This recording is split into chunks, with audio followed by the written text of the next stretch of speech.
तो आइए स्टूडेंट, स्वागत है आपका विजय स्टडी पॉइंट में। आज हम सभी class 10th math Bihar board NCERT का फर्स्ट चैप्टर, जिस चैप्टर का नाम है वास्तविक संख्याएं को आज हम सभी देखेंगे। लेकिन इस चैप्टर को स्टार्ट करने से पहले इस चैप्टर में जितना भी बेसिक है सभी बेसिक कॉन्सेप्ट को मैं समझाऊंगा। उसके बाद मैं फुल एक्सप्लेनेशन के साथ एक्सरसाइज को समाप्त कर दूंगा। तो आइए पहले हम लोग इसका बेसिक को समझते हैं, क्योंकि जब आप बेसिक समझ जाइएगा तो आप चैप्टर को बहुत ही अच्छा तरीका से बना पाइएगा। देखिए यहाँ लिखा है अध्याय 1, और ये हम लोग का वास्तविक संख्याएं यानी कि रियल नंबर के जितने भी भूमिका है मैं पहले उसको एक्सप्लेन के साथ आप लोगों को बताऊंगा। तो आइए हम लोग यहाँ एक एक करके सभी बेसिक कॉन्सेप्ट को समझते हैं, जिसके बाद चैप्टर आपको आसान लगने लगेगा। सबसे पहला है कि पूर्ण संख्याएं, यानी कि पूर्ण संख्या हम किसे कहते हैं। आप इन सभी परिभाषाओं को नोट कर लीजिए वीडियो को पॉज कर करके, तब आप चैप्टर पढ़िएगा तो काफ़ी अच्छा तरीका से समझ में आएगा। ऐसी संख्याएं जो शून्य से प्रारंभ होकर अनंत तक जाती है, यानी कि वो प्रारंभ कहाँ से होती है? शून्य से प्रारंभ होकर। देखिए शून्य से प्रारंभ हुआ है ना, शून्य से प्रारंभ होकर अनंत तक जाती है। अनंत बोले तो जिसका अंत नहीं है, अनंत तक जाते रहेगा। अगर मैं इधर आगे की ओर लेके जाऊं इसे, तो ये जाते रहेगा जाते रहेगा जाते रहेगा, अनंत तक जाते रहेगा। तो वैसी संख्या को हम लोग पूर्ण संख्याएं कहते हैं। हालांकि आप इसे बचपन में कभी ना कभी पढ़े जरूर होंगे, तो फिर एक बार शॉर्ट रिवीजन कर लीजिए आप, ठीक है। तो ऐसी संख्याएं जो शून्य से प्रारंभ होकर अनंत तक जाती है पूर्ण संख्याएं कहलाती है। उदाहरण के लिए देखिए यहाँ 0 से स्टार्ट हुआ है ना, 0 1 2 3 4 और इसी तरह से वो आगे की ओर जाते रहेगा, ठीक है। आप लोग को हमेशा याद रखना है। अब है हम लोगों का प्राकृतिक संख्या। ये जो संख्या है ना, इसमें क्या कीजिए, आप 0 को हटा दीजिए, ठीक है। अगर आप 0 को हटा दीजिएगा तो जो संख्या बनेगा वो हम लोग का प्राकृतिक संख्या कहलाता है। देखिए यहाँ दिया गया है कि ऐसी संख्याएं जो 1 से शुरू होकर अनंत तक जाती है, यानी कि वो शुरू कहाँ से होगा? 1 से। देखिए 1 से शुरू हुआ है ना, 1 से शुरू होकर कहाँ तक जाती है? अनंत तक जाती है। जैसे देखिए 1 2 3 4 5 6 7, इसी तरह से वो जाते रहेगा अनंत तक जाते रहेगा। तो वैसी संख्या को हम लोग प्राकृतिक संख्या कहते हैं। आपको याद रखना होगा कि इसे हम लोग, ठीक है, नेचुरल नंबर से दर्शाते हैं। यहाँ पर डब्ल्यू है, इसको एन कर लीजिए। इसे हम लोग नेचुरल नंबर से दर्शाते हैं, ठीक है, आपको याद रखना है। अब आइए हम लोग आगे देखते हैं। यहाँ पर देखिए आप लोगों के बीच पूर्णांक लिखा है, तो पूर्णांक किसे कहते हैं समझिए इसे ध्यान से आप सभी। शून्य सहित, यानी कि शून्य सहित, ठीक है, 0 को लेकर शून्य सहित सभी धनात्मक एवं ऋणात्मक संख्याओं के समूह, जितने भी धनात्मक संख्या एवं ऋणात्मक संख्या है, ठीक है, इसी को हम लोग, और उसमें शून्य शामिल होगा तो उसी को हम लोग पूर्णांक संख्या कहते हैं, ठीक है। और आपको याद रखना होगा कि उसमें दशमलव, ठीक है, दशमलव बिंदु नहीं होता है, यानी कि पूर्णांक में कभी भी दशमलव वगैरह नहीं होगा। तो इसे हम लोग जेड से दर्शाते हैं। किससे दर्शाते हैं? जेड से दर्शाते हैं। उदाहरण के तौर पर आप यहाँ समझ सकते हैं कि पूर्णांक 2 प्रकार के होते हैं, धनात्मक पूर्णांक और ऋणात्मक पूर्णांक, ठीक है बच्चों। आप सभी को नोट करते जाना है, धनात्मक पूर्णांक और ऋणात्मक पूर्णांक। तो धनात्मक पूर्णांक किसको कहेंगे? इसमें सभी धनात्मक संख्याओं का समूह शामिल होता है, यानी कि जितने भी धनात्मक संख्या है सभी इसमें शामिल होगा, ठीक है। धनात्मक की अगर मैं बात करूं तो आप लोग को ज्ञात होगा, देखिए मैं बता रहा हूं, धनात्मक की अगर मैं बात करूं तो हम सभी को प्लस में आपको पता है कि जो धनात्मक संख्या होता है बच्चों, यही है ना, धनात्मक कहाँ गया, यही देखिए, ये जो धनात्मक संख्या है हम लोगों का, यहाँ देखिए धनात्मक संख्या, संख्या रेखा आप लोग जानते होंगे जो कि शून्य से शुरू होता है। तो शून्य से हम लोग का अगर इस ओर जाता है, इस ओर, तो हम लोग यहाँ लिखते हैं ना, याद होगा आपको 1, फिर यहाँ लिखते हैं 2, फिर यहाँ लिखते हैं 3, फिर इसी तरह से अगर मैं आगे बढ़ाऊँ तो यहाँ 4 फिर इस तरह से 5 लिखते हैं ना, तो इस और की जो संख्या है इसी को हम लोग कहते हैं धनात्मक संख्या। यहाँ पर प्लस होता है जो कि 100 नहीं होता है। तो ये सब संख्या जो भी है वही धनात्मक संख्या कहलाती है, वही चीज़ यहाँ दिया गया है। फिर है ऋणात्मक पूर्णांक, इसमें सभी ऋणात्मक संख्याओं का समूह शामिल होता है। ऋणात्मक संख्या बोले तो इस और मेरा, ठीक है, बाईं और ऋणात्मक संख्या होता है। आप लोग संख्या रेखा में पढ़े होंगे, इधर होता है मेरा -1 और इधर -2, -3, -4 और -5। बोलिए इस तरह से होता है ना, आप जान रहे होंगे। तो इसी को हम लोग ऋणात्मक पूर्णांक कहते हैं।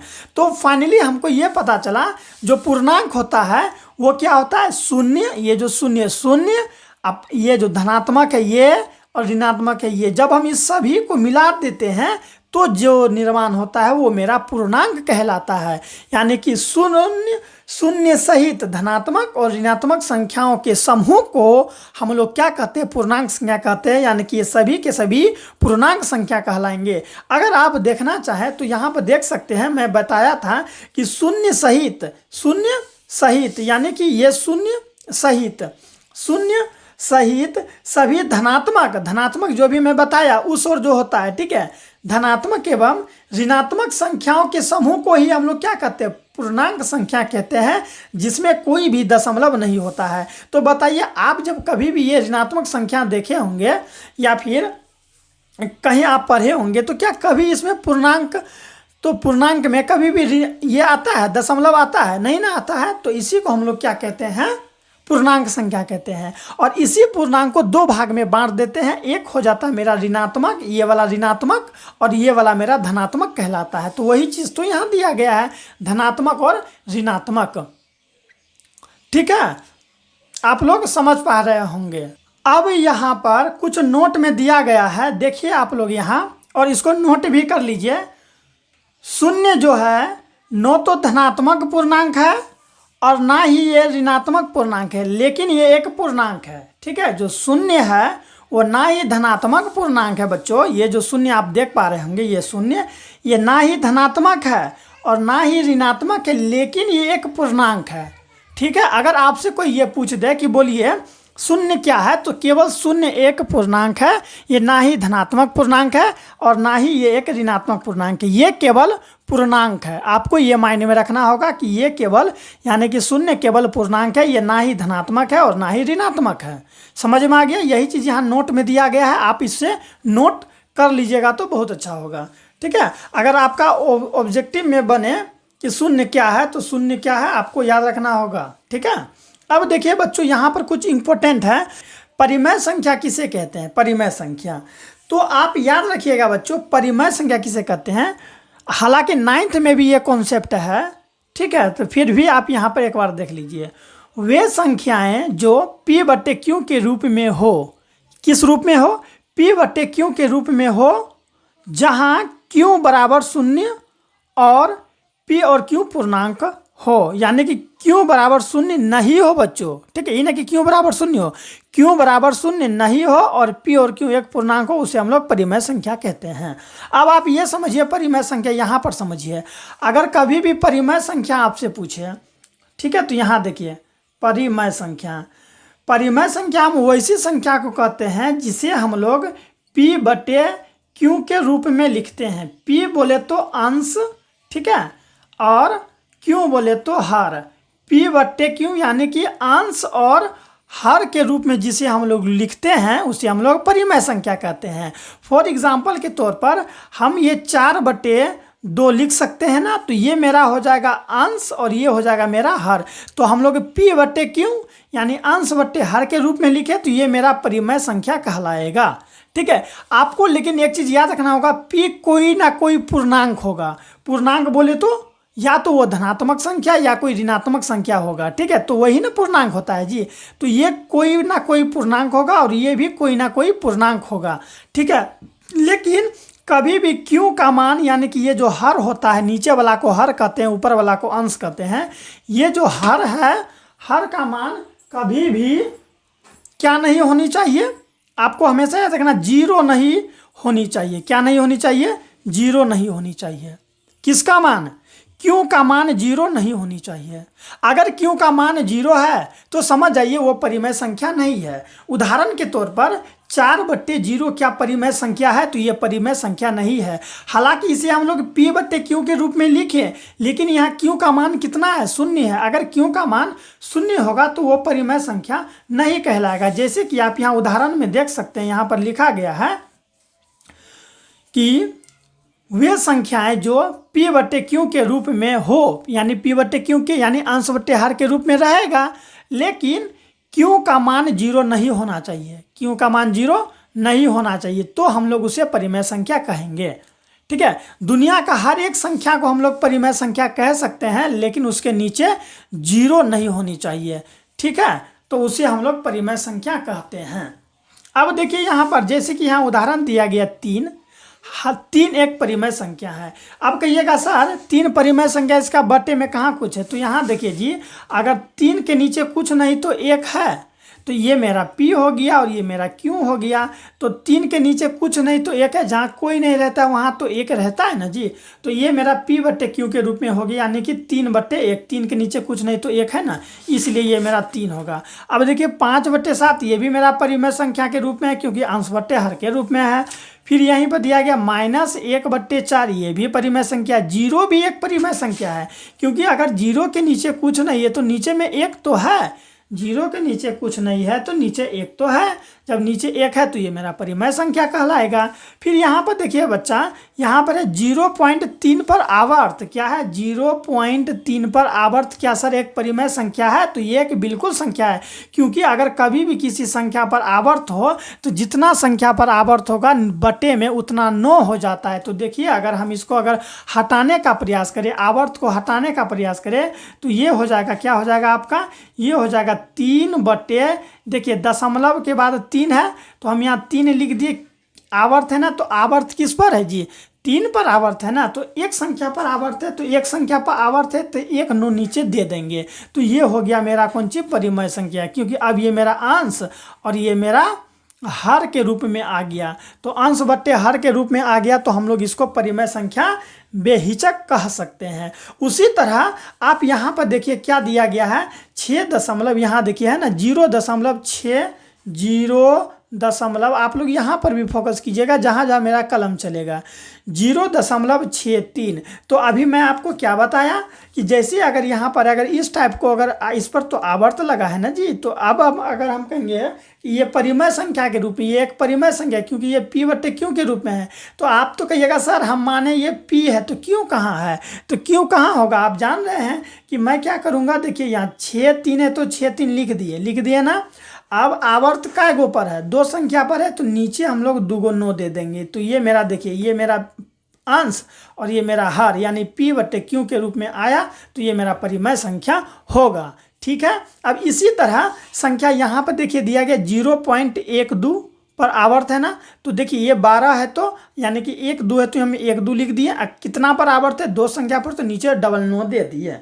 समझ में आ गया? तो ये p और ये मेरा q के रूप में आ गया, तो ये मेरा परिमेय संख्या होगा। इसी तरह यहाँ पर देखिए क्या है 2.67। तो इस टाइप का अगर संख्या रहे और इस पर अगर आवर्त रहेगा तो आप कहिएगा सर ये भी एक परिमेय संख्या होगा। कौन संख्या होगा? परिमेय संख्या होगा। आप कैसे सर? देखिए ये 2 है, अगर कभी भी दशमलव के इस और अगर 2 हो तो ये पूर्णांक में आ जाएगा 2। यहाँ देखिए 6 7 है तो 6 7 बट्टे में काय को संख्या पर आवर्त है? 2 संख्या पर ना, तो आप आंख बंद करके नीचे 2 9 दे दीजिए।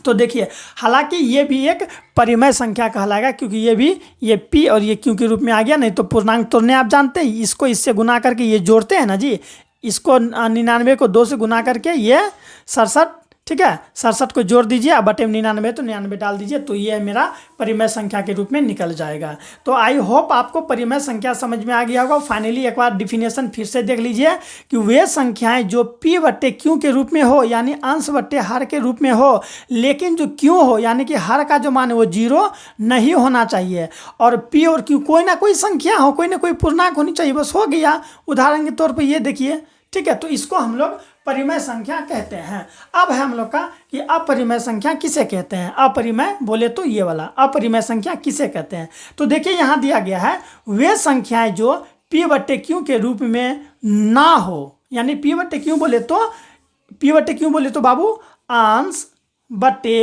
हर, अंश बट्टे हर, अंश बट्टे हर के रूप में नहीं हो, ठीक है, अंश बट्टे हर के रूप में नहीं रहेगा तो हम लोग उसे क्या कहेंगे, अपरिमेय संख्या कहते हैं, ठीक है। यानी अंश बट्टे हर पी बट्टे क्यू के रूप में होगा ही नहीं, तो जब नहीं होगा तो उसी को हम क्या कहते हैं, अपरिमेय संख्या कहते हैं। आई होप समझ में आ गया होगा अपरिमेय संख्या, ठीक है। अब उदाहरण के तौर पर देखिए, ये रूट दो है, फिर √5 हो, √5 है, फिर ये देखिए √2 + 2 है, फिर √5 + 2 है, और पाई है, और -√5 है। ये सभी के सभी अपरिमेय संख्या है। क्या है, अपरिमेय संख्या। अगर मैं आपको समझाऊं तो देखिए, आप ऐसे माइंड में बैठा लीजिए कि रूट वाली जो संख्या होगा वो अपरिमेय होगा, रूट वाला संख्या जो होगा अपरिमेय संख्या होगा, लेकिन कुछ को छोड़ के, जैसे कि देखिए √2 एक अपरिमेय संख्या होगा, √3 भी एक अपरिमेय संख्या होगा, लेकिन √4 ये एक परिमेय संख्या होगा, क्योंकि जब √4 को हम तोड़ते हैं तो देखिए √4 इसको हम 2 × 2 के फॉर्म में तोड़ेंगे तो आपको मैं बताया हूँ कि कभी भी रूट रहे तो जोड़ा से एक बाहर निकल जाता है। तो देखिए दूगो का जोड़ा लगा तो एक बाहर निकल जाएगा, तो 2 बाहर निकला, ठीक है। तो अगर इसके नीचे कुछ नहीं तो एक, तो ये तो मेरा पी बट्टे क्यू के रूप में आ गया। तो पी बट्टे क्यू के रूप में आ गया तो हम इसको क्या कहेंगे कि ये कौन सी संख्या है, ये कौन सी संख्या है बच्चा, तो ये एक परिमेय संख्या है। लेकिन √5 को आप कितनों तोड़िए, क्या ये टूटेगा, इसको आप कितनों तोड़िए, कितनों अभाज्य गुणनखंड कीजिए, नहीं होगा, तो उसे हम लोग अपरिमेय संख्या कहते हैं, ठीक है। लेकिन जिसका अभाज्य गुणनखंड करने पर, ठीक है, पूरी जोड़ा लग के वो बाहर निकल जाएगा, वो मेरा क्या होगा, वो मेरा होगा बाबू परिमेय संख्या। जैसे कि √9, अगर √9 का अगर हम इसका अभाज्य गुणनखंड करें तो ये मेरा 3 × 3 के फॉर्म में आएगा।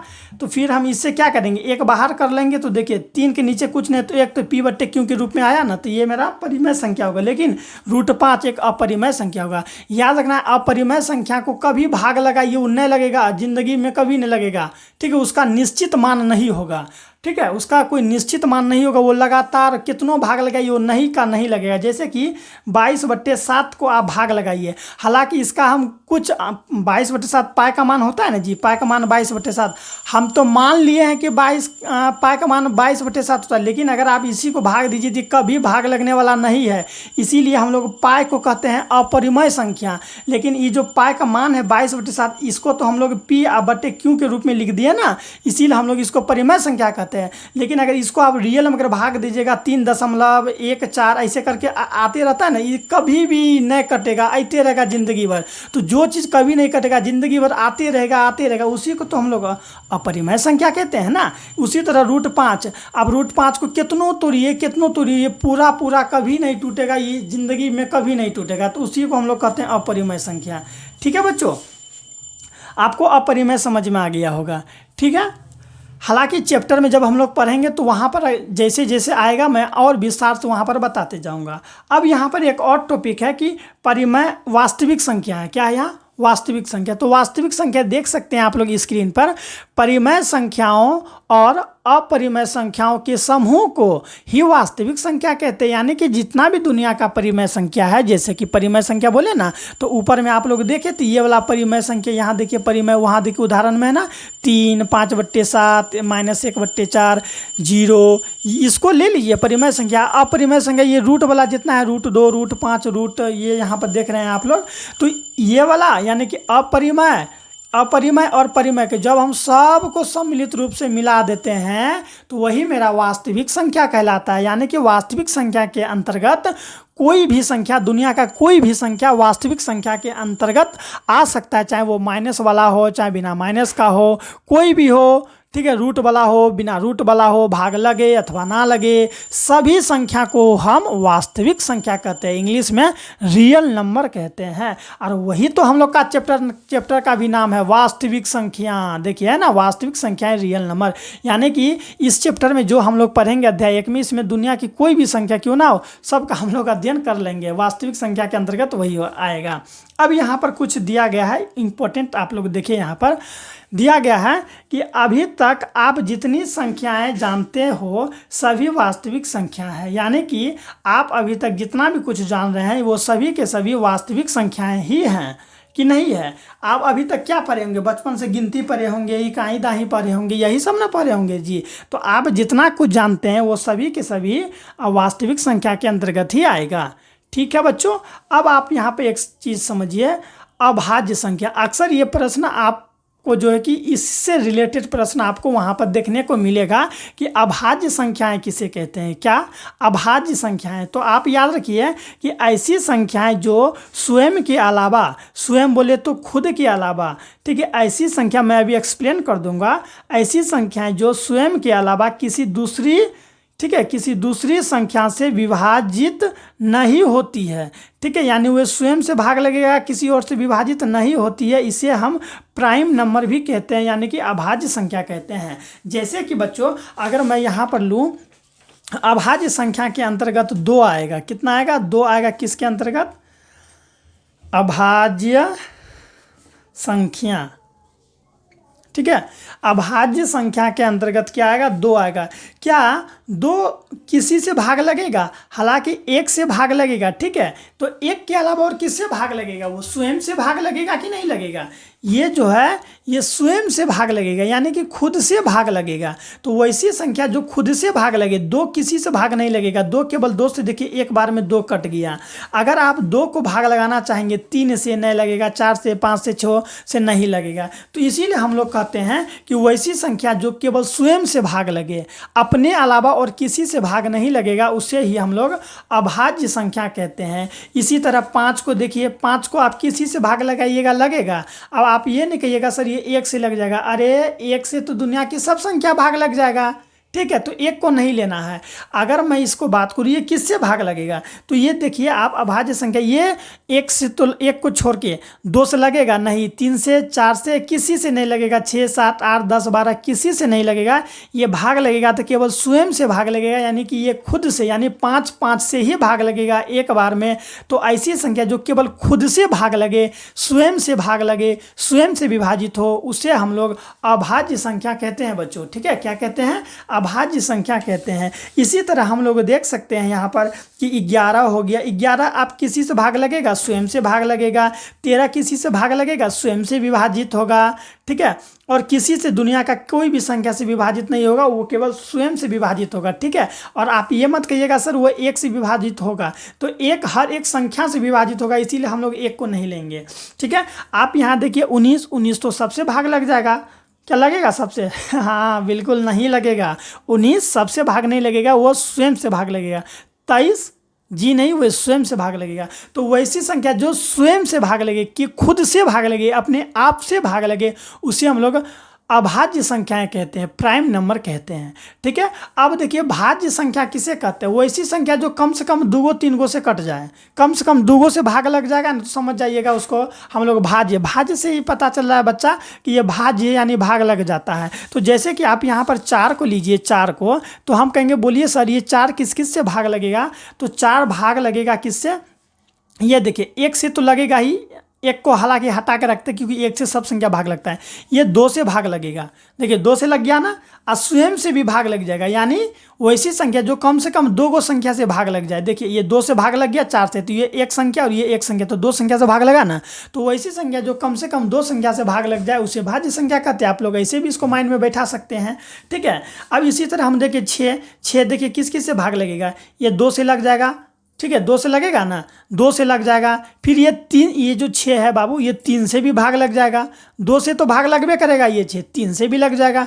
फिर ये 6 से भी भाग लग जाएगा। कहने का मतलब ये कितना संख्या से भाग लगा? 1 2 3, 3 संख्या से जो भाग लग जाता है उसी को तो हम लोग भाज्य संख्या कहते हैं। समझ में आ गया ना? तो वैसी संख्या जो अपने से भी भाग लगे तथा अन्य संख्या से भी भाग लगे, यानी स्वयं से भी भाग लगे तथा अन्य संख्या से भी भाग लगे, उसे हम लोग बच्चा भाज्य संख्या कहते हैं बाबू लोग, ठीक है। अगर आपको अच्छा लग रहा है तो चैनल को सब्सक्राइब जरूर कर दे, अपने दोस्तों को भी शेयर करें, ठीक है। लेकिन एक लाइक जरूर करें बच्चों, मोटिवेट होते हैं हम इससे, और आप लोगों के लिए इसी तरह का फुल रिव्यू लाऊंगा।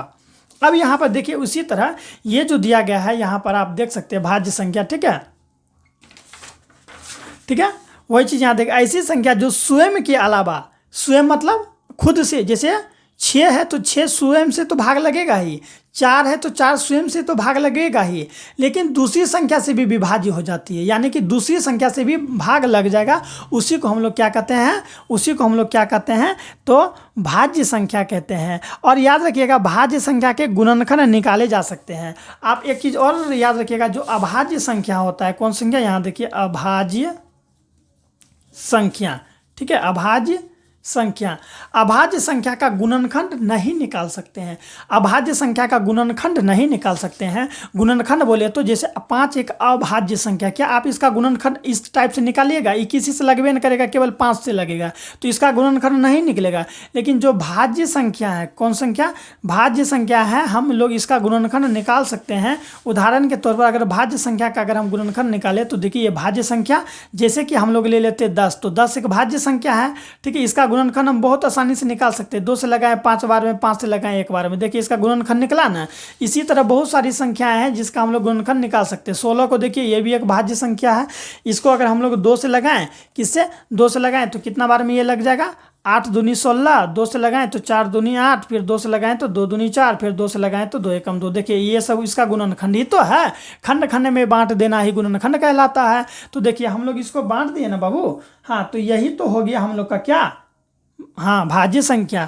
भाज्य और अभाज्य आप लोग समझ गए होंगे। तो नॉर्मली आपको याद रखना है, जो अभाज्य संख्या होती है वे किससे भाग लगेगा, वो केवल स्वयं से ही भाग लगेगा, अपने आप से भाग लगेगा, और इसका गुणनखंड हम लोग नहीं कर सकते हैं। लेकिन जो भाज्य संख्या होता है वो अपने से तो भाग लगवे करेगा, साथ ही साथ अन्य संख्याओं से भी भाग लगेगा, ठीक है, खुद से तो भाग लगेगा ही तथा अन्य संख्याओं से भी भाग लगेगा, ठीक है। और इसका हम लोग गुणनखंड ज्ञात कर सकते हैं, तो ऐसी संख्या को हम लोग भाज्य संख्या कहते हैं, कंपोजिशन नंबर कहते हैं। अब यहाँ पर बाबू एक चीज़ दिया गया है, वास्तविक संख्या दिया गया है। आपको वास्तविक संख्या समझना होगा कि सर क्या होता है वास्तविक संख्या, ठीक है। आप यहाँ पर देखने का प्रयास कीजिए कि वास्तविक संख्या क्या होता है। देखिए, है ना, और वास्तविक, सॉरी बच्चों, अब हम आपको बताएंगे सह अभाज्य संख्याएं। सह अभाज्य संख्या बहुत ही ईजी है और एग्ज़ाम के लिए तो ये काफ़ी इंपॉर्टेंट है। अक्सर ऑब्जेक्टिव में तो ये बाबू भर भर के पूछता है। आपको याद रखना होगा कि ऐसी संख्याओं का समूह जिसका HCF, हाईएस्ट कॉमन फैक्टर, ठीक है, यानी कि मोसो जिसको हम लोग कहते हैं, ऐसी संख्या जिसका मोसो 1 होगा, मोसो क्या होगा, 1 होगा, उन्हें हम लोग सह अभाज्य संख्याएं कहते हैं। जैसे कि 15 और 16, 5 और 9, 17 और 19, 13 और 20, तो ये संख्याएं सह अभाज्य संख्याएं कहलाती है। आइए मैं आपको समझाता हूँ। सह अभाज्य संख्या, कौन अभाज्य संख्या, सह अभाज्य संख्या कहलाती है। देखिए यहाँ पर किसे कहते हैं, वैसी संख्या जिसका क्या है ना, वैसी संख्या है जिसका HCF, हाईएस्ट कॉमन फैक्टर, कितना हो, 1 हो। HCF जब भी बोले तो समझ जाइएगा, यहाँ देखिए आप लोग साइड में, इसको हम लोग मोसो भी कहते हैं, HCF, ठीक है, हाईएस्ट कॉमन फैक्टर इसको हम लोग कहते हैं। देखिए जैसे कि यहाँ है 15 और 16, अगर हम इसको भाग विधि से मोसो ज्ञात करें, किस विधि से बच्चों, अगर हम इसका भाग विधि से मोसो ज्ञात करें तो देखिए एक बार में यहाँ 15 आया ना, एक बार में 15, 15 एकम 15, तो ये कट गया, यहाँ से 1 उतरा, फिर इसको हम लोग घेर के यहाँ का जो संख्या है इसको हम लोग यहाँ पर लिखते हैं, लिख दिए, तो फिर ये कितना बार में, 15 बार में 15 कैंसिल हो जाएगा। तो अंतिम में जिस संख्या से ये पूरा भाग लगेगा वही मेरा मोसो होता है। तो मेरा मोसो कितना होगा, अंतिम में 1 से नहीं विभाज्य हो गया तो ये मेरा मोसो 1 होगा। तो आखिर 2 संख्या यानी कि 15 और 16, 15 और यहाँ देखिए 15 और 16 जब दोनों का हम मोसो ज्ञात किए तो मेरा मोसो कितना आया, 1 आया ना बच्चों। हाँ, भाग विधि से मोसो बनाना आसान होता है, ठीक है। इसी तरह मैं और ले लूँ 5 और 9, यहाँ देखिए 5 और 9 दिया गया ना, 5 और 9, तो अगर हम इसका HCF निकालते हैं तो यहाँ 5 को इधर लिखते हैं, 9 को यहाँ लिखते हैं, और एक बार में अगर हम 5 खिलाते हैं तो 4 उतरेगा, फिर घेर के ये 5 यहाँ आएगा, फिर कितना बार में, एक बार में 4 नीचे आएगा, 1 आप लोग समझ पाएंगे, फिर घेर के ये 4 इधर आएगा, फिर ठीक है 4 बार में ये 4 क्या हो जाएगा, कैंसिल हो जाएगा। यानी अंतिम में किससे कटा, तो 1 से न कटा बच्चों, तो मोसो मेरा 1 होगा। यानी 2 संख्याओं का मोसो तो हर कंडीशन में तो हम लोग देख रहे हैं 1 ही आ रहा है ना, ठीक है। इसी तरह हम लोग यहाँ ले लेते 13 और 20 का। 13 और 20 का अगर हम लोग निकाले तो क्या बार में बोलिए, तो एक बार में 13 लगा, बोलिए कि नहीं लगा, तो कितना उतरा, 7 उतरा। 13 7 20 होता है ना जी। फिर ये यहाँ का जो 13 है जिससे हम लोग भाग लगाए तो उसको यहाँ उतारेंगे, 7 दूनी 14 हो जाता है, तो एक बार में 7 लगाएंगे कि नहीं लगाएंगे। जब हम 7 लगाएंगे तो कितना उतर जाएगा, बोलिए 6 उतरेगा क्या, 6 उतरेगा। अब ये 7 यहाँ लिखें तो लगभग वो बार बार ये जो है ना तार में फंस जाता है बच्चों, रुकिए, हाँ अब नहीं फंसेगा, ठीक है। एक बार में 6 लगा दिए तो देखिए यहाँ 1 उतरा, फिर ये वाला 6 यहाँ लगाएं, ये 6 बार में 6 खत्म। आप लोग समझ पा रहे हैं कि मोसो नहीं जानते, बच्चा हम नहीं पढ़े थे, पढ़े होंगे ना, हाँ नहीं भी तो मैं नेक्स्ट चैप्टर में आपको बता दूंगा। अभी नेक्स्ट में पढ़े हैं ना, अगर नहीं पढ़े तो मैं अभी इसको फुल एक्सप्लेन के साथ कैसे निकालते हैं भाग विधि से और गुणनखंड विधि से HCF मैं अभी आपको बताऊँगा, ठीक है। क्योंकि बेसिक पढ़ रहे हैं ना, तो बेसिक में पूरा विस्तार से बताना होगा ना। तो फाइनली बच्चों हम लोग इस तरह से, तो हर कंडीशन में हम लोग देख लिए सहभाज्य संख्या उसे कहते हैं दो संख्याओं का जब भी हम लोग हाईएस्ट कॉमन फैक्टर यानी कि HCF बोले या मोसो बोले जब भी हम ज्ञात करते हैं तो एक निकलता है, तो उससे ही हम लोग क्या कहते हैं, तो उससे ही बच्चों हम लोग कहते हैं कि ये क्या है, हाँ ये क्या है, तो सहअभाज्य संख्याएं हैं। तो इस तरह से हम लोग का टोटल परिभाषा होता है समाप्त। यानी कि हम जो ये चैप्टर पढ़ेंगे, आप देखिए यहाँ पर बच्चों, हम जो ये वाला चैप्टर पढ़ेंगे वास्तविक संख्या, इसका फुल डिटेल के साथ मैं इसमें जितना भी परिभाषा है मैं उसे समाप्त कर दिया। अभी ही मैं तुरंत में अभी मैं आपको अब मैं पढ़ाऊँगा पहले क्या, इसमें जितना भी इम्पोर्टेंट चीज़ें जैसे कि HCF कैसे ज्ञात करते हैं, LCM कैसे ज्ञात करते हैं, गुणनखंड विधि से कैसे ज्ञात करते हैं, भाग विधि से कैसे ज्ञात करते हैं, ये मैं आपको अभी बताऊंगा। तो ये बता दूंगा, उसके बाद हम उदाहरण पढ़ेंगे आपको, ठीक है। उदाहरण जब आप पढ़ लीजिएगा और पूरा बेसिक पढ़ लीजिएगा तो मैं आपसे वादा कर रहा हूँ कि आप चैप्टर अगर नहीं भी पढ़िएगा ना तो भी आप चैप्टर बना लीजिएगा। और आप खुद कमेंट करके कहिएगा सर सवाल बन रहा है एक्सरसाइज का, क्योंकि आप बेसिक पढ़ लिए हैं, ऊपर से आप क्या पढ़ लिए हैं, उदाहरण पढ़ लिए। तो मैं यही सजेस्ट करूंगा कि आप जब भी कोई भी पढ़ाई करें तो पहले आप उसका उदाहरण पढ़िए। बुक जो है कुछ सोच समझ के उदाहरण दिया है बच्चा, बुक जो आखिर उदाहरण दिया है कुछ सोच के ना दिया है जी, हाँ इसीलिए आपको वो चीज़ करना होगा। उसके बाद देखिए आपको कितना अच्छा से समझ में आएगा। तो आपको मेरा चैनल पर हर कुछ मिलेगा, सब्सक्राइब करके रखिए, ठीक है। तो